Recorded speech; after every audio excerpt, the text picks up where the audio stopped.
උදෑසන දේවමේට පැමිණ සෑම දිනෙම දෙවියන් වහන්සේගේ නාමයෙන් ඉතාමත් ආදරයෙන් සහ ගෞරවයෙන් පිළිගනු ලබනවා. අපි උන්වහන්සේට ගීතිකා කියමු, අපි උන්වහන්සේට ගායනා කරමු. අපි ගායනා කරමු ලෝකාන්තර මැදින් යන වන්දනා මගේ මෙමා ඔබ බලවත් අතින රැක දෙන්න මඟ පෙන්වනවා. මුළු හදවතින්ම අපි උන්වහන්සේට ගායනා කරමු.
Mami,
උන්වහන්සේ ගායනා කරමු.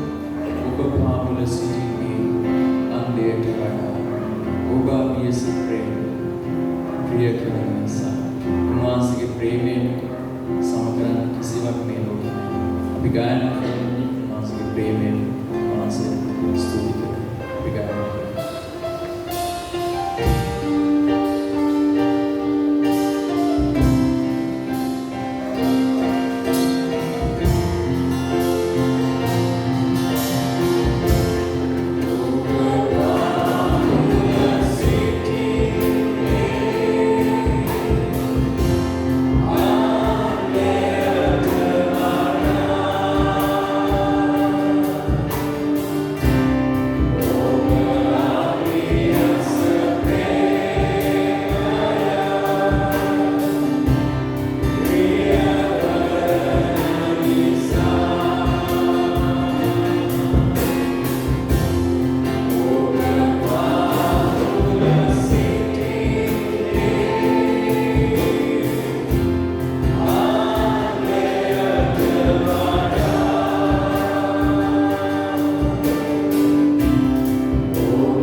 Swami, Vasily Swami. අපි සියලු දෙනා අසුන් ගමු. අසුන්ගෙන අපි උන්වහන්සේට ගායනා කරමු. බැතිසිතින සියලු දෙනා වන්දිවෝ යේසුස් තුමා ඉතිසිතින දේව කුමාරා පිළිගමු අපි සැවම. අපි ගායනා කරමු ආදරයෙන් උන්වහන්සේට ප්‍රීතියෙන් අපි ගායනා කරමු.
යේසුස් මාහට පෙළසමද අපි ගීතිකා දෙකම අපි උන්වහන්සේට ගායනා කරමු.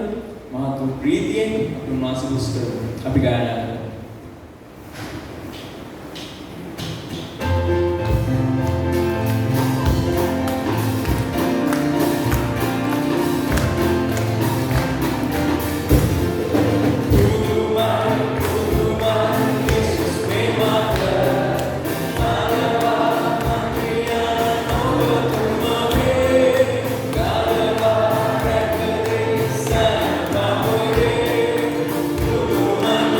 you.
සමින්දෙමි මම සොම්නසින් විස්මපත් දෙවවද යුත්පුවක් සුපසන්නමින් විස්මපත් දෙවවද අපි මේ ගීතිකාව ගායනා කරන ගමන් අපි උන්වහන්සේ වෙත ගෙනේ ආපු දීමනාව පූජා කරමු. අපි සියලු දෙනා නැගී සිට ගායනා කරමු.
Yeah.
මොන දේ කරත් උන්වහන්සේට අපි ස්වාමීන් ප්‍රේමයෙන් ස්වාමීන් උන්වහන්සේට ගායනා කරමු.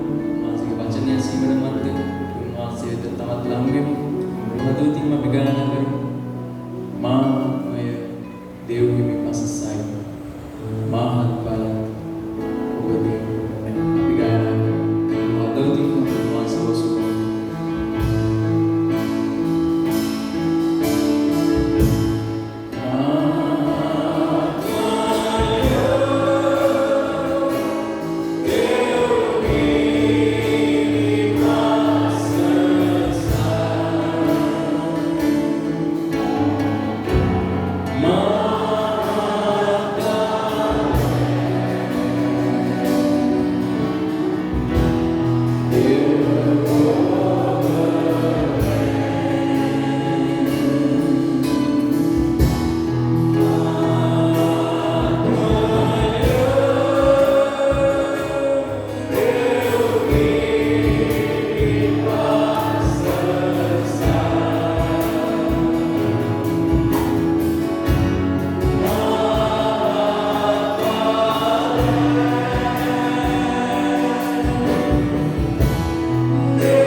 වහන්සේගේ නාමයට ප්‍රශංසා වේවා. හිමියනි ඔබ වහන්සේට ගෞරවය වේවා. මහිමය නමස්කාරය ප්‍රශංසාව තුතිය සැබවින්ම ඔබ වහන්සේට හිමි වේවා. ශුද්ධ රාජධානී බලවත් දෙවිඳුනි තවත් උදාසනක ඔබ වහන්සේගේ දරු කැලක් හැටියට දේව ගෘහය අපි මෙලෙස එකතු වෙලා ඉන්න වෙලාවේ ඔබ වහන්සේගේ දරුවන්ගේ හදවත්වල නැගෙන හැම යාඥාවක්ම අපි ඔබ වහන්සේගේ පාමුල ඔසවනවා. ඔබ වහන්සේට බාර කරනවා. ශුද්ධ රාජධානී ඔබ වහන්සේගේ අභිශ්‍රාවිත ඔබ වහන්සේගේ දරුවන් කියන යාඥාවන් අසන්න දෙවි සමිඳුනි සනසුම වෙන්න, විසඳුම වෙන්න, සැපයුම වෙන්න, සුවය වෙන්න. සභා පවුලේ මේ ආරෝග්‍ය ශාලාවේ සිටිනවද, අසනීපෙන් සිටිනවද, ඒ සෑම සියලු දෙනා ගැන අපි ඔබ වහන්සේගේ පාමුල මතක් කරනවා. එකිනෙකාගේ හදවත් වල කියවෙන හැම අයදුමක්ම ස්වාමිනී අපි ඔබ වහන්සේගේ පාමුල ගෙනෙනවා. දෙවි හිමියනි බලවත් රජදුනි ඔබ වහන්සේවා දැක උන්ට සැනසුම පිළිතුර විසඳුම වෙන්න. ජීවිතයේ අනාගතය පිළිබඳව විවිධ කාරණාවන් පිළිබඳව රැකියාවන් පිළිබඳව අනාගතයේ දියුණුවට තියෙන අවශ්‍යතාවයන් පිළිබඳව ගැනෙන සෑම යාඥාවක් සමග හැම කෙනෙක්ම අපි බාර කරනවා. ඔබ වහන්සේ උන්ගේ හදවත් දකින්න. දෙවි හිමියනි තුති මේ මොහොත ගැන යේසුස් වහන්සේගේ නාමයෙන් ආමේන්. බොහොම ස්තුතියි සියලු දෙනා වාඩි වෙන්න. ඔබ හැම කෙනෙක්ම යේසුස් ක්‍රිස්තුස් වහන්සේගේ උතුම් නාමයෙන් ඉතාම ආදරයෙන් ගෞරවයෙන් පිළිගන්නවා. යමෙක් යම් මොහොතක මෙම දේව මෙහෙය නරඹනවද ඒ අයවත් සභා පවුල වෙනුවෙන් අපි ඉතාම ආදරයෙන් ගෞරවයෙන් පිළිගන්නවා. ස්වාමින් වහන්සේට තුතිවන්ත වෙමින් අපි උන්වහන්සේගේ වචනවලට අවධානය යොමු කරමු. අද බයිබල් පාඨයන් තිරයේ දිස් වෙන්නේ නැහැ. හැබැයි මම ඔබේ අවධානය යොමු කරන්නට යන්නේ පරණ ගිවිසුමේ තිබෙන පොතක් වන හබක්කුක් කියන අනාගත වක්තෘවරයාගේ පොතටයි. හබක්කුක් කියන අනාගත වක්තෘවරයා. දැන් ගොඩක් වෙලාවට ගොඩක් දෙනා බලනවා මේ වගේ පොත් බයිබලේ තියනවාද කියලා. මොකද සමහර මේවා කියවන්නෙම නැති පොත්. යෝනා, මීකා, නාහුම්, හබකුක්, ෂෙපනියා, හග්ගයි, සකරියා, මලාකී. දැන් මේ මම පළවෙනි කියපු පොත් වලටත් දෙවෙනි කියපු පොත් වලටත් අතරමැද මේ හබකුක් පොත තියෙන්නේ. පරණ ගිවිසුමේ ඔබ මලාකි පොතේ ඉඳලා පටන් ගත්තොත් පස්වෙනියන අනිත් පැත්තට එනකොට හබකුක් පොත හම්බ වෙනවා. යෝනා, මීකා, නාහුම්, හබකුක්, ෂෙපනියා, හග්ගයි, සකරියා, මලාකී. දැන් මේ හබකුක් කියන අනාගත වක්තෘවරයා ජීවත් වෙන්නේ අධර්මිෂ්ඨකම රජකම් කරන කාලයක. අධර්මිෂ්ඨකම රජකම් කරන ලෝකයක. අධර්මිෂ්ඨකමින්ම පාලනය කරපු යුගයක තමයි මේ හබකුක් කියන අනාගත වක්තෘවරයා ජීවත් වෙන්නේ. බයිබලයේ අනාගත වක්තෘවරුන් කොටස් දෙකකට බෙදෙනවා. ප්‍රධාන අනාගත වක්තෘන් සහ සුළු අනාගත වක්තෘන් කියලා. දැන් සමහරු කල්පනා කරනවා ඇයි අනේ සමහර අය ප්‍රධාන කියන්නේ, ඇයි අනේ සමහර අය සුළු කියන්නේ කියලා. මේක හරිම සරල හේතුවක්. ප්‍රධාන අනාගත වක්තෘ දීර්ඝ කාලයක් අනාගත වක්තෘ සේවයේ යෙදුණා. සුළු අනාගත වක්තෘ කියන අය යම් කාරණයක් සඳහා දෙවියන් වහන්සේ කැඳෙව්වා. ඔවුන් ඒ කාරණය කළා. ඔවුන්ගේ මෙහෙවර එතනින් අවසන් වුණා. මට තවත් උදාහරණයක් ගැන දක්වන්න පුළුවන්. යෝනා කියන අනාගත වක්තෘවරයා. යෝනා අනාගත වක්තෘවරයාව දෙවියන් වහන්සේ කැඳෙව්වේ නිනිවය කියන නගරයට සුභාරංචිය ගෙන යන්න. යෝනාගේ කාරණය එතනින් අවසන් වුණා. ඔහු නිනිවයට සුභාරංචිය අරගෙන ගියා. සතුටින් නෙමෙයි, දෙවියන් වහන්සේට අකීකරු වුණා. නමුත් කෙසේ වෙතත් උන්වහන්සේ ඔහුව පාවිච්චි කළා නිනිවයේ මිනිසයන්ට පසුතැවීමේ පණිවිඩය. සුභාරංචිය කියනවටත් වඩා එහෙම කිව්වොත් වැරදි නෑ. පසුතැවීමේ පණිවිඩය ගෙන යන්න නැත්නම් පසුතැවීමේ පණිවිඩය දේශනා කරන්න ඔහු අකමැත්තෙන් ගියත් මේ නිනිවය සෙනග පසුතැවුණු බව අපට දකින්න ලැබෙනවා. අපි දේව වචනය කියවනකොට මේ හබකුක් කියන අනාගත වක්තෘවරයාගේ විශේෂත්වයන් කීපයක් තිබෙනවා. අපි දන්නවා ලෝකයේ විවිධ ආගම් තිබෙනවා. මේ හබකුක් කියන අනාගත වක්තෘවරයා ගැන කිතුනෝ විතරක් නෙමෙයි කතා කරන්නේ. බයිබලයේ විතරක් නෙමෙයි. යුදා ආගම අදහන අය කතා කරනවා. ඉස්ලාම් ආගම අදහන අයත් මේ හබකුක් කියන අනාගත වක්තෘවරයා ගැන කතා කරනවා. සුද්ධ බයිබලයේ හබකුක් අනාගත වක්තෘවරයාගේ පොතක් තියෙනවා අපි දකිනවා. ඊටාම කෙටි පරිච්ඡේද 3යි. මේ නත්තල් සතිය සමහරුන්න හරියට වැඩ ගෙවල් ලස් කරන්න තියෙනවා, සරසන්න තියෙනවා. හැබැයි දේව වචනය අමතක කරන්න එපා. කොච්චර වැඩ තිබුණත් ඒක වැදගත්. ඒ නිසා මේ සතියේ ඔබ ප්‍රයෝජනයක් ගන්න යේසුස් සමග සැමදා පොත කියවනවට අමතරව මේ හබකුක් අනාගත වක්තෘවරයාගේ පොත කියවන්න. ඒ වගේම හබකුක් අනාගත වක්තෘවරයාගේ තව විශේෂත්වයක් තමයි අනාගත වක්තෘවරු ගොඩක් වෙලාවට කලේ දෙවියන් වහන්සේගේ පණිවිඩය සෙනග වෙත අරන් ගියා. දෙවියන් වහන්සේගේ පණිවිඩය සෙනග වෙත අරන් ගියා. ඔබ අනාගත වක්තෘ පොත් සමහරව හරි කම්මැලි අනාගත වක්තෘ පොත් කියවන්න. මොකද ඒවා හර බර වචන විනිශ්චයන් තර්ජන කරජනව තමයි තියෙන්නේ. ඒ නිසාම අනාගත වක්තෘන් අප්‍රසාදයට ලක් වුණා. ඉතින් ඕක පුදුමයක් නෙමෙයිනේ. නෝනාගේ වරදක් මහත්තයා කිව්වොත්, මහත්තයාගේ වරදක් නෝනා කිව්වොත්, දෙමාපියන්ගේ වරදක් දරුවෙක් පෙන්නුවොත්, දරුවන්ගේ වරදක් දෙමාපියෝ පෙන්නුවොත්, ගෙදර තත්ත්වෙත් ඒකනේ. වරද පෙන්වන කෙනා අප්‍රසාදයට ලක් වෙනවා. ඕන එකකට උළු නමාගෙන හිටියොත් එයාට ප්‍රසාදයක් තියෙනවා. රැකියා කරන තැන්වලත් එහෙමයි නේ. රැකියා කරන තැන්වලත් එහෙමයි. බස් එකේ යනකොට අපරිස්සම්කාරීව අධික වේගයෙන් රියදුරු මාත්‍යා බස් එකේ ලෙව්වොත් පොඩ්ඩක් කතා කරලා කිව්වොත් මහත්තයෝ පොඩ්ඩක් අනිකයා ගැන සැලකිලිමත් වෙන්න කියලා සමාවෙන්න මම මෙහෙම කියනවනේ මොනවද කියන්නේ තවුසිරෙන් බැලර බැලලා යනවා කියලා. ඔබ තමයි මිනිස්සු කතා කරන්නේ. වරද පෙන්වන කෙනාට කොච්චර ආදරෙන් කරුණාවෙන් පෙන්නුවත් පිළිකුල්කමක් ප්‍රතික්ෂේප කිරීමක් තිබෙන්නේ. එදා අනාගත වක්තෘ දැඩි ප්‍රතික්ෂේප කිරීමට ලක් වුණා. මරණ තර්ජන වලට ලක් වුණා. යර්මියා වගේ අනාගත වක්තෘරයව වලවල් වල දැම්මා, පීඩා කළා. අන්තිමට ඔහු හඳුන්වන්නේ හඬන අනාගත වක්තෘරයා කියලා. ඔහු හරි අසරණ වුණා. මේ හබකුක් අනාගත වක්තෘයාගේ පොඩි වෙනසක් තියෙනවා. ඔහු සෙනගගේ ප්‍රශ්නය දෙවියන් වහන්සේ වෙතට ගෙනියනවා. සෙනගගේ ප්‍රශ්නය දෙවියන් වහන්සේ වෙතට ගෙනියනවා. හබකුක් පොත පටන් ගන්න මෙන්න මෙහෙමයි. අනාගත වක්තෘ හබකුක් දුරු දිව්‍ය ප්‍රකාශනය. ස්වාමින් වහන්සේ මම කොපමණ කල් මොරගසම්ද? එහෙත් ඔබ නොඅසනසේක. බලාත්කාරය ගැන ඔබට කෑ ගැසීමි. එහෙත් ඔබ නොගලවනසේක. ඔබ වහන්සේ අධර්මිෂ්ඨකම දකින්ට ඉඩ හැර හිතුවක්කාර හිංසනය බලා සිටින්නේ මක් නිසාද? නාස්ති කිරීමද බලාත්කාරයද මා ඉදිරිපිට තිබේ. බේද තිබේ තරංගයේ හටගනී. එබැවින් ව්‍යවස්ථාව බෙලහීන වී විනිශ්චය කවරදාවත් නොනික්මෙයි. මක් නිසාද දුෂ්ටයෝ ධර්මිෂ්ඨයා වට කරති. ඒ නිසා විපරිත විනිශ්චයක් සැලකේ. අවුරුදු 2600කට විතර ඉස්සෙල්ලා කතාවක් මේ කියන්නේ. දැන් ගොඩක් වෙලාවට සමහර කියනවා දැන් ඉන්නවා මිනිස්සු වගේ නෙවෙයි ඉස්සර හිටපු මිනිස්සු හරි හොඳයි. ඔහොම කියනවා. මේ අවුරුදු 2600කට පමණ කාලයකට ඉස්සෙල්ලා හිටපු මිනිස්සු පාලනය කරපු අය අධිපතියෝ ක්‍රියා කරපු ආකාරය තමයි මේ හබකුක් අනාගත වක්තෘයා කියන්නේ. අහනවා ස්වාමින් වහන්සේගෙන් ඇයි ඔබ වහන්සේ අධර්මිෂ්ඨකමට ඉඩ දීලා තියෙන්නේ? අදත් සමහර වෙලාවල විවිධ රටවල විවිධ කිතුණුවන් එහෙම යාඥා කරනවා. අදත් අධර්මිෂ්ඨකම රජ කරන රටවල් මේ ලෝකේ නැතුව නෙමෙයි. ඒවා තියෙනවා අදට කිතුණුව කන්නලව කරනවා මේ විදිහට. හිතුවක්කාර හිංසාව බලා සිටින්නේ මක් නිසාද? හිතුවක්කාර ලෙස අන් අයට හිංසා කරමින් රටවල් පාලනය කරන මිනිස්සු මේ ලෝකේ නැතුව නෙමේ. අදටත් මේ ලෝකේ මේ තත්වය තිබෙනවා. නාස්ති කිරීමද බලාත්කාරයද මා ඉදිරිපිට තිබේ. දැන් අපි ගොඩාක් වෙලාවට කතා කරනවා අනික් අය කරන නාස්තිය ගැන. අපේ ගෙදර කොච්චර වතුර නාස්ති කරනවද? කල්පනා කරලා බලන්න. අපේ ගෙදර කොච්චර විදුලි බලය නාස්ති කරනවද? කල්පනා කරලා බලන්න. දුරකථනය කොච්චරක් නාස්ති කරනවා. දැන් මේ ඔබේ මුදල් අපේ මුදල් නෙමෙයි. නමුත් අපි කොච්චර නාස්ති කරනවද? කල්පනා කරලා බලන්න මේ. අපි දැනුවත්ව හෝ නොදැනුවත්ව නාස්තියට හවුල්කාරයන් වෙන වෙලාවල් එමට තියෙනවා. බලහත්කාරය.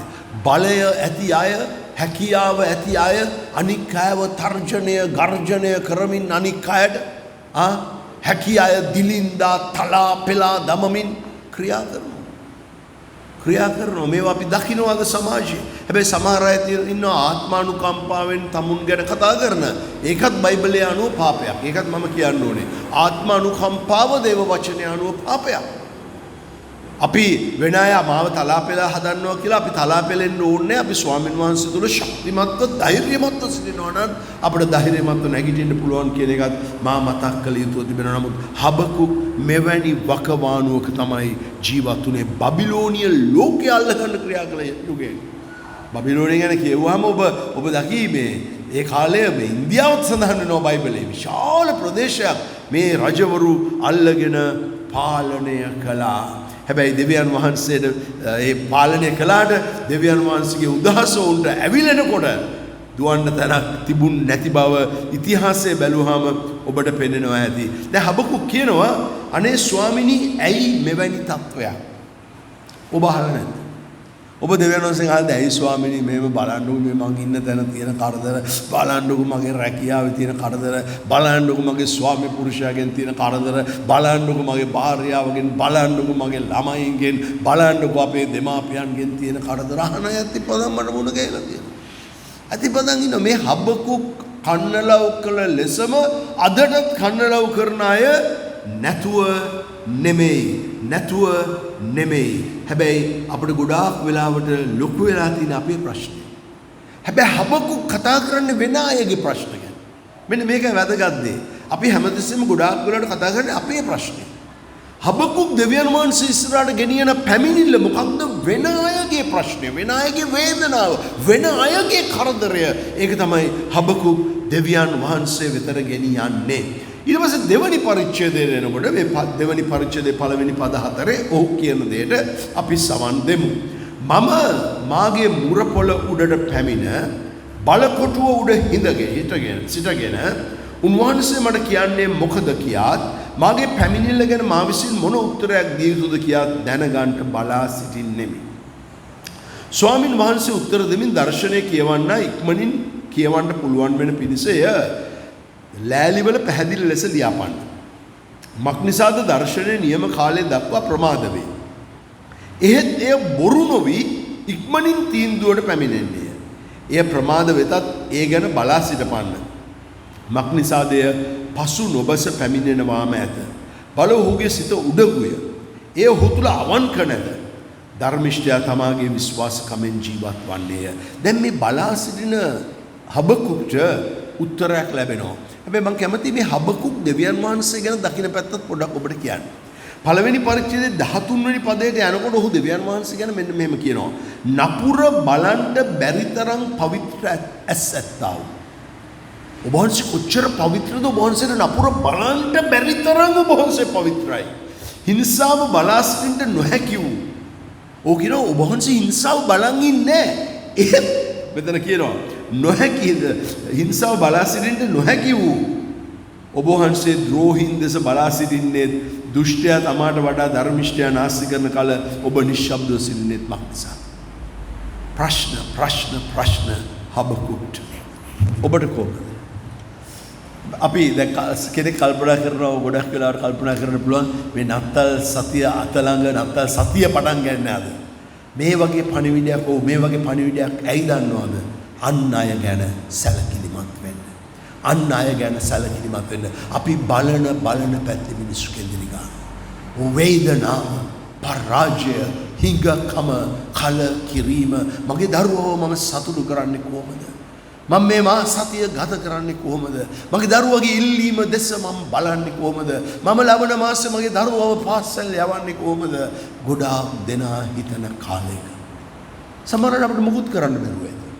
අපටත් බෑ දෙන්න. එහෙම වෙන්න පුළුවන් කමක් නැහැ. හැබැයි ඒ අය වෙනුවෙන් යාඥා කරන්න. ඒක කරන්න බෑ කියලා කිව්වොත් කිතුණුවෙක් ඔහු ඇය කිතුණුවෙක් නෙමෙයි. පල්ලි ගියාට වැඩක් නැහැ. බොරුකාරයෙක්, වංචාකාරයෙක්. වැඩක් නැහැ පල්ලි ගිහිල්ලා.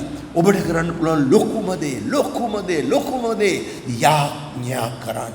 එවැනි අමාරුකම් තුලින් යනවා කියලා ඔබට හිතෙන සභා පවුලේ අය ගැන ඔබේ යාඥාවල යාඥා කරන්න. මෙතන ඉන්න ඔබගෙන් විතරක් නෙමෙයි යම් මෙහෙ මොහොතක යමෙක් මේ මෙහෙ නරඹනවාද ඔබගෙනුත් මම ඉල්ලා සිටිනවා යාඥා කරන්න. සභා පවුලේ එවැනි අය ගැන ඔබේ යාඥාවල දැන් බලන්න දෙවියන් වහන්සේ කියන දේ අතර කියනවා මේ මිනිස්සුන්ට අමාරුට මුණ දෙන්නේ. ඔවුන්ගේ සිත උඩඟුයි.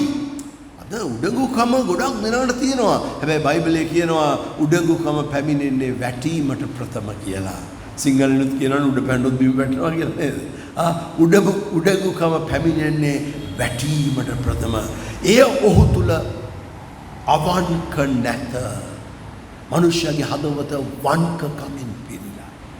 වංකකමින් පිරලා හරි කනගාඩුයි. මේ නත්තල් කාලේ ගොඩක් දෙනාට උදව් කරනවා. හැබැයි ඒ ගොඩාක් උදව් වංක උදව්.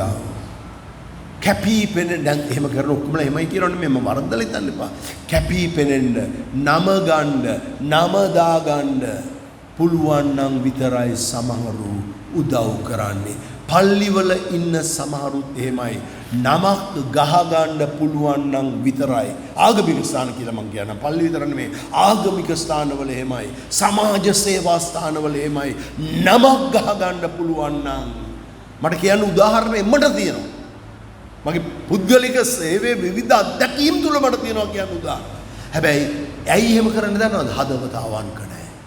වංක චේතනාවෙන් කරන්නේ. අවංක චේතනාවෙන් කරනකොට අපිට හිතෙන්නේ එක දෙයයි. මම කරපු දේ කවුරු දැනගත්තේ නැතත් කමන්නේ. මම කරපු දේ කවුරු දැනගත්තේ නැත. ඉතින් මේ නත්තල් කාලේ අපි යහපත්කම් කරමු. අපේ පුළුවන් ප්‍රමාණය හැටියට අපි යහපත්කම් කරමු. දේව ගෞරවය උදෙසා අවංක හදවතින්. දැන් මේ සියල්ල මැද දෙවියන් වහන්සේ මේ දෙවනි පරිච්ඡේදයේ කරුණු ටිකක් කියනවා. මම ඔබෙන් ඉල්ලා සිටිනවා මේවා කියව ගන්න කියලා. වෙලාව නිසා මම වැඩි කියවන්න යන්නේ මම ඔබෙන් ඉල්ලනවා මේවා කියව ගන්න කියලා. මේ ප්‍රධාන කරුණු විතරක් මම කියන්නම්. දෙවනි පරිච්ඡේදයේම මේ කරුණු සඳහන් වෙනවා.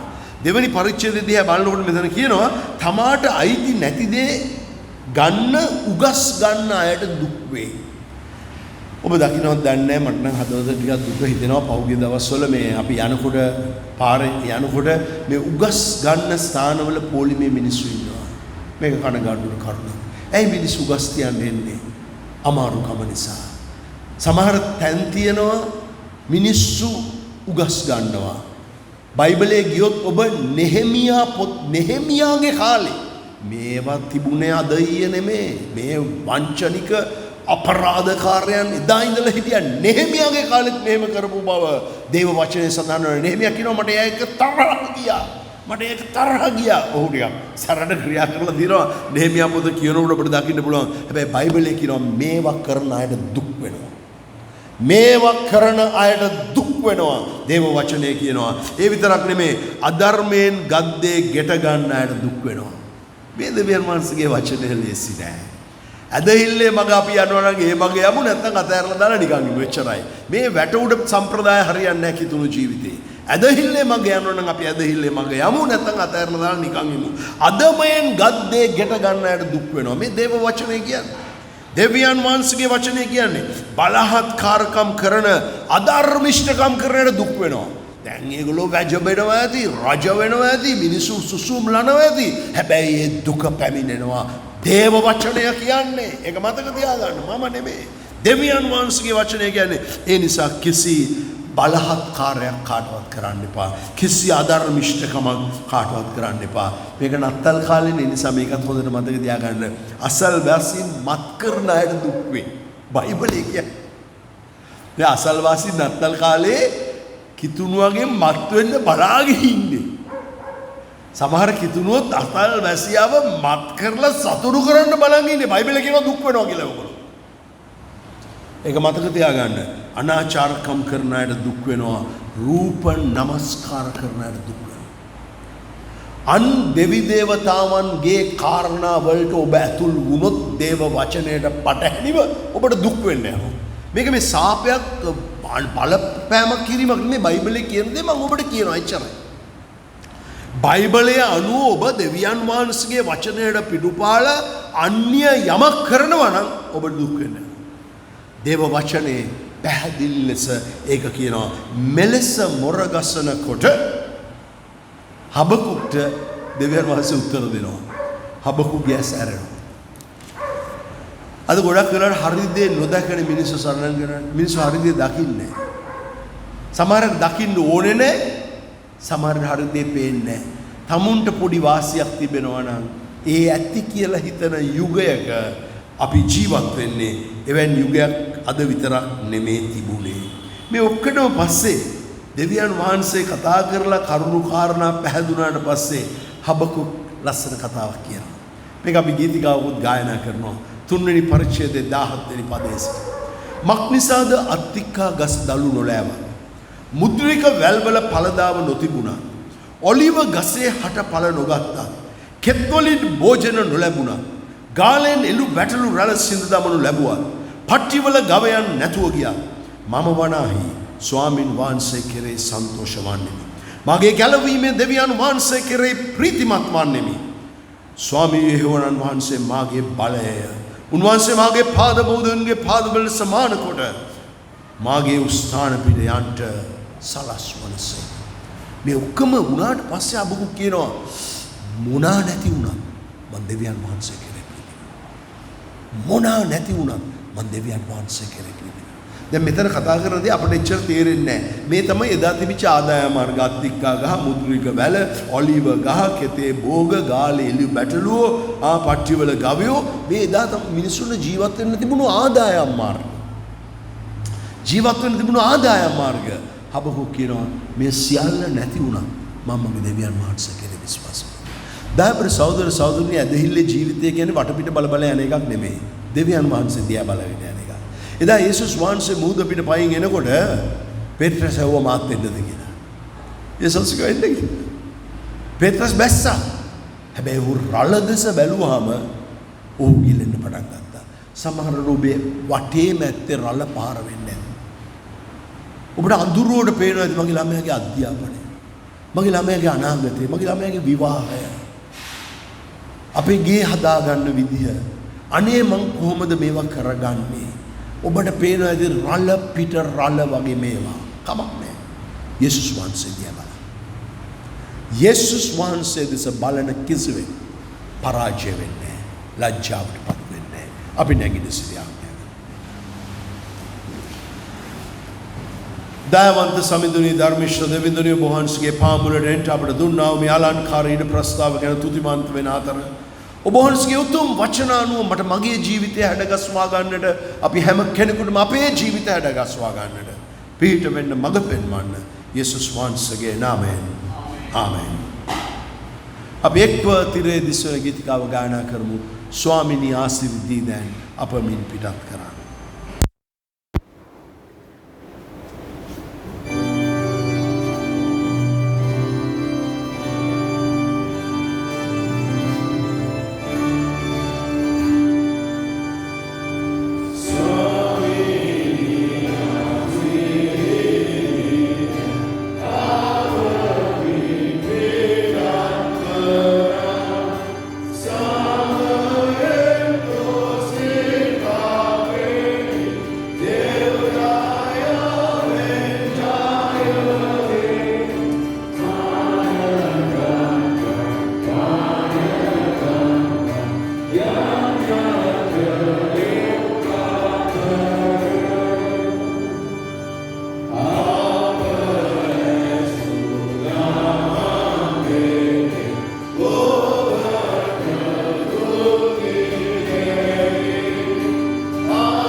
සමග සදා කාලයටම පවතිවා.